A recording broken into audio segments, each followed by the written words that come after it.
toyebi ki oza coordonnateur ex-cité Lukala. Lukala bazo accusé au teki place du cinquantenaire. Olobani pour na. Ngai maman na yebi ya mote puisque place ya cinquantenaire eza place publique. Un particulier aye kosomba lupangu na ye awa aluki mokonzi ya mboka tosololi. Tamu tosololi ngai nazaki na ebembe na quartier Maloueka kuna oyo ya mwana contre maître akufa. Le secrétaire qui m'appelle que non, en tout cas chef bazoluka yo awa epa ya mokonzi. Tamu tosilisi ba obsèque wana bakundi ngande na ye tellement que temps ezalaki soute ya kokoma na biro ya yebisinga ke no yaka awa epa ya esika ya sombi wana.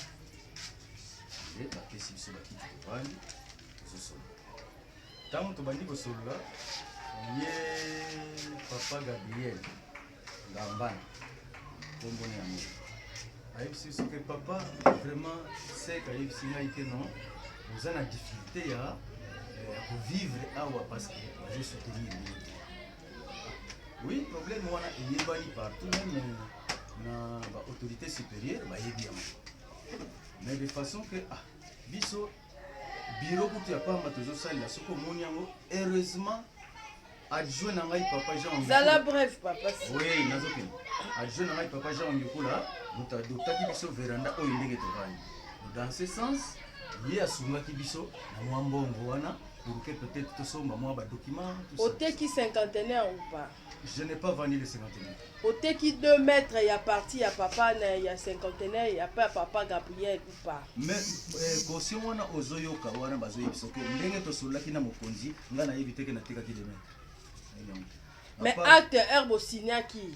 Acte herbe signaki otangaki yango ou pas? Bon, secrétaire mutasalaki yango mais nga muna tangaki. Mais acte lobi ke yo otekeli bango 2 mètres na $100. Ce n'est pas vrai, ce n'est pas vrai. Ce n'est pas vrai. Parce que ngai nazoba bien que nga nazalaki te. Tango personne qui lupango na nga pe nazalaki bete. Étant autorité, elle recommit place on a moni monsieur Gabriel aibi 2 mètres ya parti ya balabala lobaini. Nga nazalaki wana te nazoyebisa yo. Tango ye azoba. Ti le lo ndenge ba construction sala manano construction nazomona na ngai me nga na yebite ke aibi de 2 mètres. Mais après ça qui bino $100. En tout cas tuzwaki yango. Na $300. Oui. So bino mbongo wana bosa ela ki ngoli. Mbongo wana tunazana batu awa en tout cas quand même ba petit to sala kana ba yaya to sala ka awa to kabola kifimo ndambu.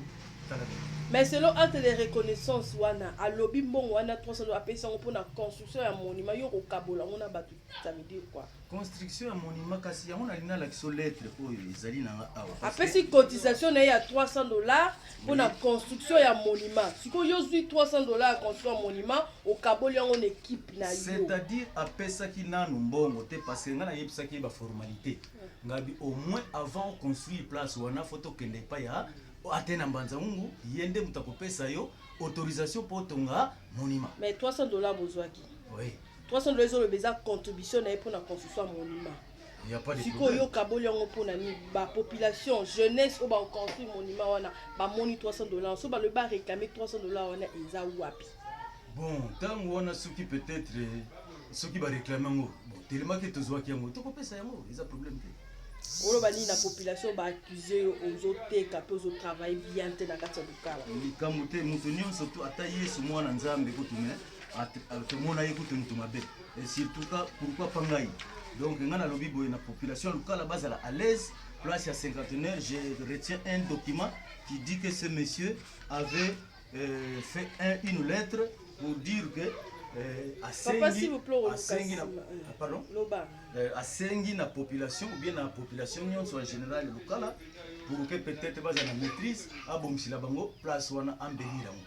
Ce qu'on ndenge ayibi 2 mètres étant autorité au lobani abuka toi continuer que ça. Bon ngai na koki ko lobango te parce que tango ngana zoloba bien tango asomba ki lupango ngana zalaki te. Na yo ntinaki acte 2 mètres wana. Yo na sineke mo parce que na mona ki que vraiment oyo ayeli ngana masolo ya bien. Bon ikana na ya sombi ngana yebi ya mote. Ayelo na masolo yiba 2 mètres à venir. Yo ndimi. Ah maman Marina non ndimi yango. Oh rassurer population ni. Na rassurer population bazana kimia ngana teki centenaire te centenaire ezaka kawana nda kuna ye asomba ki wana lupango na asomba ki batia masolo na moto oya tekelaki.